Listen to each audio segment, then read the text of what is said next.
Hello बच्चों, कैसे हो आप सब। Welcome to Sigma e learning centre. और आज की क्लास में हम पढ़ने वाले हैं मैथ का फर्स्ट चैप्टर। आपकी क्लास 10th की मैथ का जो एनसीईआरटी का पहला चैप्टर है उसका नाम है रियल नंबर्स।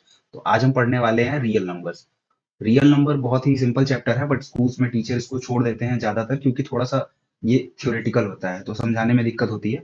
तो हम लोग बहुत आराम से, जैसे हमने अर्थमेटिक प्रोग्रेशन किया है वैसे हम लोग इसको भी करने की कोशिश करेंगे, ठीक है। तो ये लेक्चर स्टार्ट करने से पहले कुछ बेसिक्स हैं, जैसे नंबर क्या होता है, होल नंबर क्या होता है, रियल नंबर क्या होता है। ये बेसिक डेफिनेशंस जो हैं उसको एक बार हम मेंशन करते हुए चलेंगे आगे, एंड देन हम लोग अपने कोर्स पे बढ़ेंगे, ठीक है। तो चलिए सर स्टार्ट करते हैं अपना लेक्चर। देखिए सर, इसमें आपके कुछ बेसिक्स होंगे कि सर नंबर क्या होता है। तो जैसे नंबर क्या होता है, नंबर एक अर्थमेटिक वैल्यू होती है जो कि हम यूज करते हैं टू रिप्रेजेंट क्वांटिटी। अब जैसे आपने 3 लिखा तो ये एक सिंबल है, इसको न्यूमेरल्स बोलते हैं, ठीक है। अब इसकी वैल्यू क्या असाइंड है, 3। मतलब अगर आपने कहीं लिख दिया पर्सन और उसके आगे लगा दिया 3, तो इसका मतलब कि वहां पे 1 2 3 पर्सन होंगे। मतलब जो भी हम वैल्यू यूज करते हैं to represent quantity in form of numerals, ठीक है, उनको हम बोलते हैं नंबर्स। ओके। इसके बाद आता है नेचुरल नंबर। नेचुरल नंबर मतलब वो नंबर जो आप काउंटिंग के लिए यूज करते हो। ये 1 से स्टार्ट होते हैं, 1 2 3 4। अब ये मत बोल देना सर जीरो। कोई काउंटिंग जीरो से स्टार्ट करते हो क्या? 5 बच्चे होते हैं तो ऐसे गिनते हो कि 0 1 2 3 4? नहीं ना। कोई भी 5 ऑब्जेक्ट रखे हो तो कैसे गिनते हो? First, second, third, fourth, fifth, 1 2 3 4 5, ऐसे ही गिनते हो ना। तो ये नेचुरल नंबर होते हैं। Natural number are those number which are used to count. Okay. इसके बाद सर होल नंबर क्या होते हैं? सर नेचुरल नंबर में जीरो जोड़ दो, सम नहीं करना है। मतलब कि उनके सेट में, जैसे नेचुरल नंबर्स का सेट है ना, 1 2 3 4, ऐसे ऐसे, इसमें आप जीरो इंक्लूड कर दो। 1 2 3 4, ये होल नंबर हो जाते हैं, ठीक है। तो आपका नेचुरल नंबर हो गया, आपका होल नंबर हो गया। इतनी चीजें समझ में आई? ठीक है सर। इसके बाद सर आता है इंटीजर। इंटीजर क्या होता है? कोई भी नंबर जो फ्रैक्शन में नहीं है, लाइक 1 2 3 4। अच्छा सर, अगर आप इसको देखो तो ये सारे तो सर आप पता है नेचुरल नंबर है। अच्छा सर, ये वाले, सर ये होल नंबर है। तो अगर आप होल नंबर में सारे निगेटिव नंबर जोड़ दो, negative of these numbers, negative of these number, that is की -3 -2 -1 0 1 2 3, ठीक है। देखो ये अपने आप में कंप्लीट नंबर है। 1 एक कंप्लीट नंबर है, मतलब ये एक पूरी क्वांटिटी को रिप्रेजेंट कर रहा है 1। अब आप 1/2 लिख दोगे तो क्या होगा? मतलब कि एक क्वांटिटी है, उसके 2 हाफ हैं तो उसका एक हिस्सा आप रिप्रेजेंट कर रहे हो 1/2, ठीक है। ऐसे नंबर जो एक कंप्लीट नंबर का फ्रैक्शन दिखाते हैं, जैसे आपने 3/7 लिख दिया, तो इसका मतलब क्या है कि आप किसी चीज के, किसी क्वांटिटी, किसी ऑब्जेक्ट के 7 पार्ट्स कर रहे हो, 7 इक्वल पार्ट्स कर रहे हो, ठीक है। और उसके बाद आप उसके 3 पार्ट्स को डिनोट कर रहे हो, इसीलिए आप 3/7 लिख रहे हो। तो जो ऐसे नंबर्स होते हैं -1/2, 2/3, 4/5, 6/8 या कुछ भी, तो ये सारे नंबर फ्रैक्शनल नंबर कहलाते हैं। ये सब आपको पता है, बस मैं बता रहा हूँ। इंटीजर मतलब जो कंप्लीट नंबर होंगे, 1 2 3 4 5 6 7 8 9 10, जीरो और इनके माइनस वाले counter parts, -1 -2 -3 -4 dot dot dot. Okay, ठीक है सर। अब आते हैं रेशनल नंबर्स के ऊपर बेटा। तो रेशनल नंबर्स बेटा आप क्लास 9 में पढ़ चुके हो, बट फिर भी मैं एक बार बता दे रहा हूं। ऐसे नंबर्स जिनको आप p/q के फॉर्म में लिख सकते हो and q is not equal to 0, ये सारे नंबर क्या कहलाते हैं बेटा? Rational number. मतलब ये 1/2, मतलब सारे फ्रैक्शनल नंबर जो हो गए वो रेशनल नंबर होते हैं, और जो सारे इंटीजर्स हो गए वो भी रेशनल नंबर्स होते हैं। क्यों बेटा?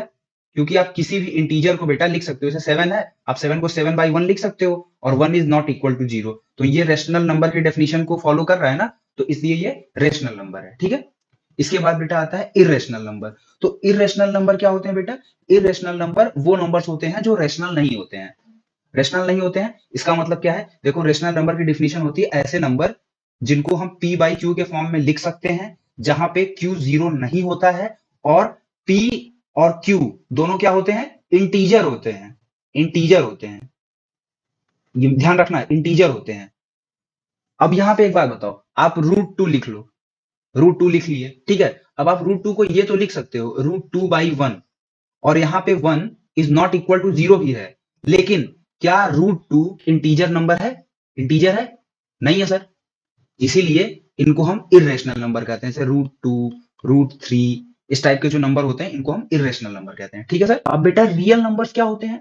रियल नंबर बेटा इसका मतलब होता है सारे इरेशनल नंबर्स प्लस सारे रैशनल नंबर्स, इनका जो यूनियन होता है, इसका एक सेट होगा। सेट आप लोग पढ़े होंगे ना, सिमिलर क्वांटिटी वालों का, सिमिलर क्वालिटी वालों का जो सेट होता है, मतलब ग्रुप होता है, उसको सेट बोलते हैं सिंपल लैंग्वेज में। तो इरेशनल नंबर का जो सेट है, मतलब जैसे √2 वाले, अंडर रूट वाले जितने नंबर होंगे वो सारे इरेशनल में आ गए। इसके बाद रेशनल नंबर्स, मतलब जितने इंटीजर होंगे, जितने फ्रैक्शनल नंबर होंगे, जितने निगेटिव नंबर होंगे, वो सारे किस में आ गए, रैशनल नंबर में आ गए। तो इनका जो कंबाइंड सेट होता है, या इन दोनों सेट का जो यूनियन होता है, जब मैं सेट थ्योरी पढ़ाऊंगा तो बताऊंगा, इसको बोलते हैं रियल नंबर्स। इनके अलावा भी नंबर्स होते हैं, बट वो अभी आपके काम के नहीं है। जैसे कि कॉम्प्लेक्स नंबर क्या होता है, ठीक है। तो ये यहां से आपको मिल गया। इसके बाद बेटा आते हैं प्राइम नंबर क्या होता है। देखो बेटा, प्राइम नंबर की मैं आपको एक डेफिनेशन दूंगा, क्योंकि जो एक सबका क्वेश्चन आता है कि मतलब प्राइम नंबर पे लोग बोलते हैं कि सर ऐसा नंबर जो खुद से और 1 के अलावा किसी से डिवाइड ना हो। तो सही बात है, लेकिन उसमें अक्सर बच्चे पूछते हैं कि सर 1 एक प्राइम नंबर है या नहीं है, 1 प्राइम और नॉट। तो इसका सब लोग मिला जुला आंसर देते हैं। तो ये जो डिफिनेशन है, इसको पढ़ने के बाद आपको ये सोचने की जरूरत नहीं पड़ेगी। तो वो मैं डिफिनेशन लिख दे रहा हूं यहाँ पे, ठीक है, और आप इसका स्क्रीनशॉट ले लेना या नोट कर लेना स्क्रीन पॉज करके।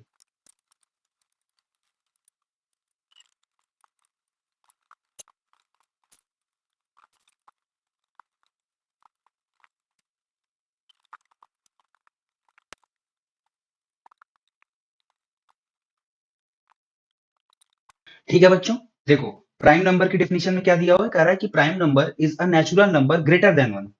तो आपकी डेफिनेशन में पहले ही 1 को एक्सक्लूड कर दिया है कि प्राइम नंबर वो नेचुरल नंबर होते हैं जो 1 से बड़े होते हैं, और वे किसी अपने से छोटे नंबर का प्रोडक्ट नहीं होते।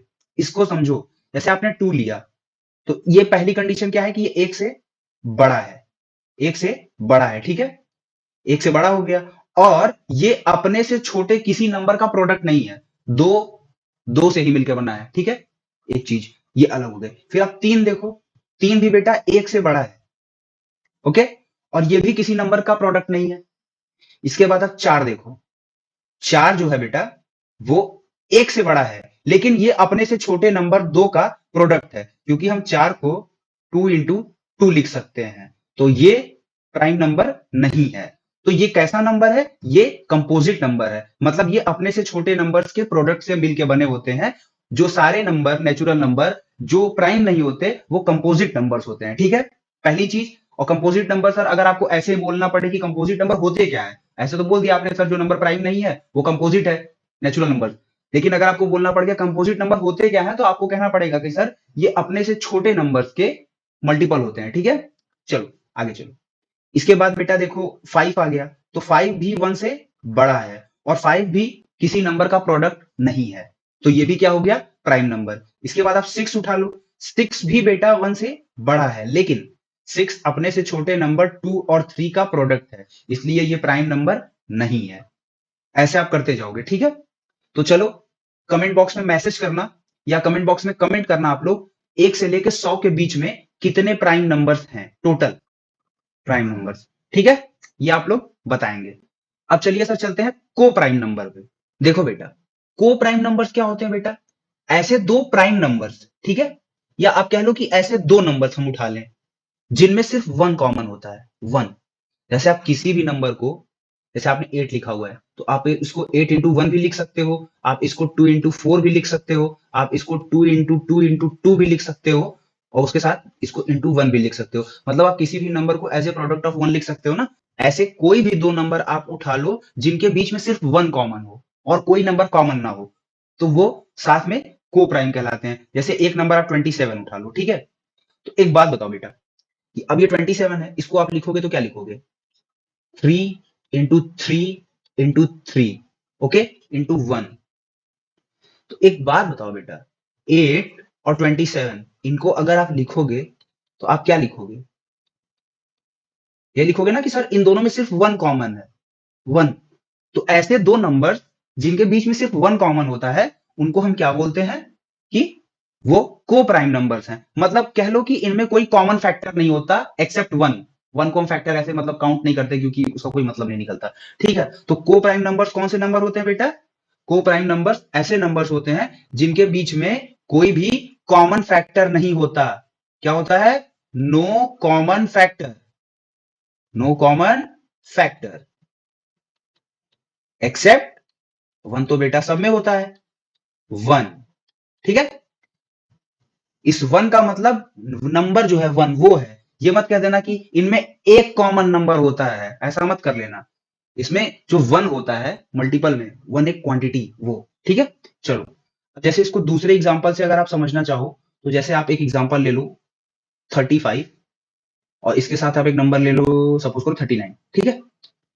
अब इन दोनों नंबर्स को आप देखो, इसको आप 7 इंटू 5 लिख सकते हो और इसको आप 3 इंटू 39 लिख सकते हो, सॉरी 3 इंटू 13 लिख सकते हो, ठीक है। क्या इन दोनों नंबर में बेटा कोई नंबर कॉमन है? नहीं। तो इन दोनों में क्या कॉमन है? सिर्फ वन कॉमन है।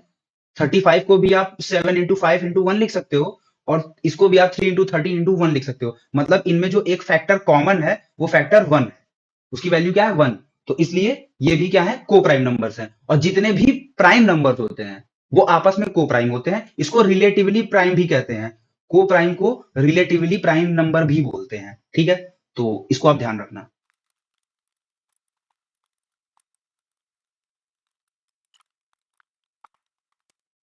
तो देखिए बेटा, लेमा क्या होती है बेटा?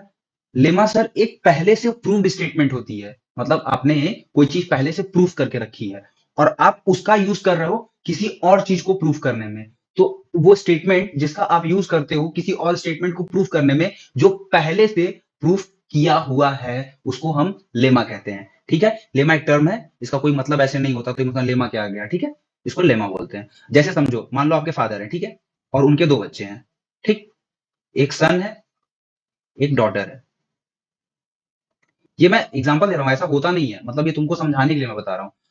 अब मतलब ये मत समझना मैथ में कहां से आ गया ये। तो देखो बेटा, आपके फादर है, ठीक, और उनके दो बच्चे हैं, एक सन है एक डॉटर है, ठीक है।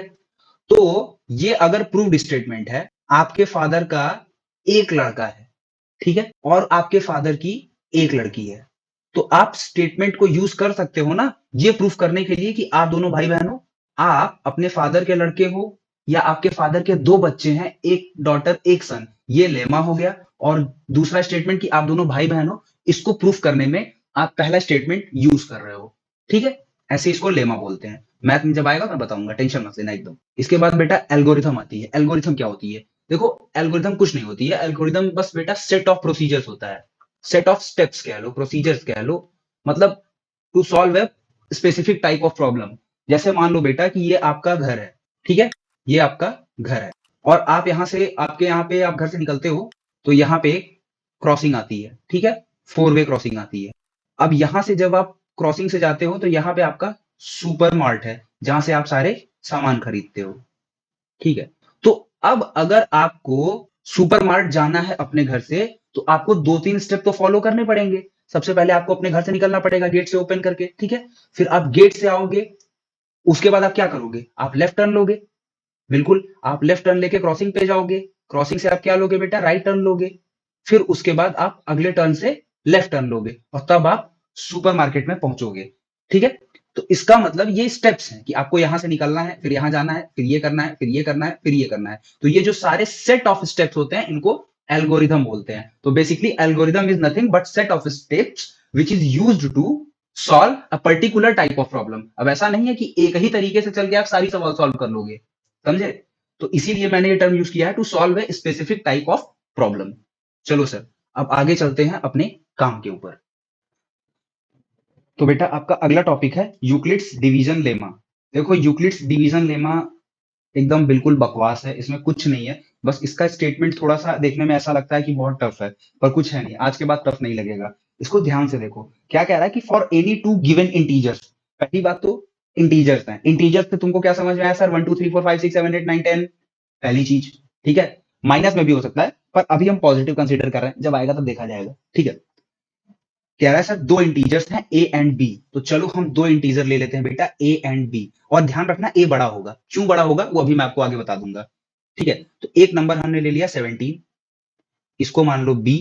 और एक नंबर हमने ले लिया 25, इसको मान लो ए। तो कह रहा है कि सर जब आप ऐसे दो इंटीजर ले लोगे तो एक यूनिक पेयर एग्जिस्ट करेगा। एक यूनिक पेयर एग्जिस्ट करेगा of integers P and Q. तो सर आपको दो इंटीजर्स मिलेंगे पी एंड क्यू पेयर में, ठीक है।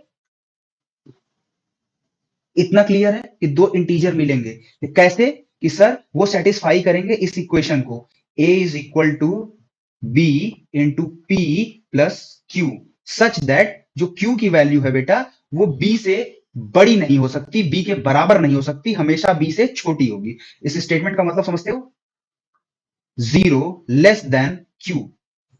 समझे, इसका मतलब क्या है कि q 0 से बड़ा होगा, लेकिन इसके नीचे अगर हम इक्वल की लाइन लगा दें तो इसका मतलब होगा कि q की वैल्यू 0 भी हो सकती है और 0 से बड़ी भी हो सकती है। उसके आगे जब हमने लेस देन लगा दिया तो इसका मतलब कि q की वैल्यू इस जो आगे हम नंबर लिखेंगे उससे छोटी ही होगी, तो हमने लिख दिया b, ठीक है। तो अब यहाँ b की वैल्यू क्या है, 17, यानी q की वैल्यू 0 से लेके 16 तक कोई भी नंबर हो सकती है लेकिन 17 नहीं हो सकती है, ठीक है। अब इसको चलो समझते हैं कि ये क्या है। बेसिकली डिवीजन है बेटा, सब बकवास लिखा हुआ है, सब बकवास। मैं बता रहा हूं क्या लिखा हुआ है, देखो।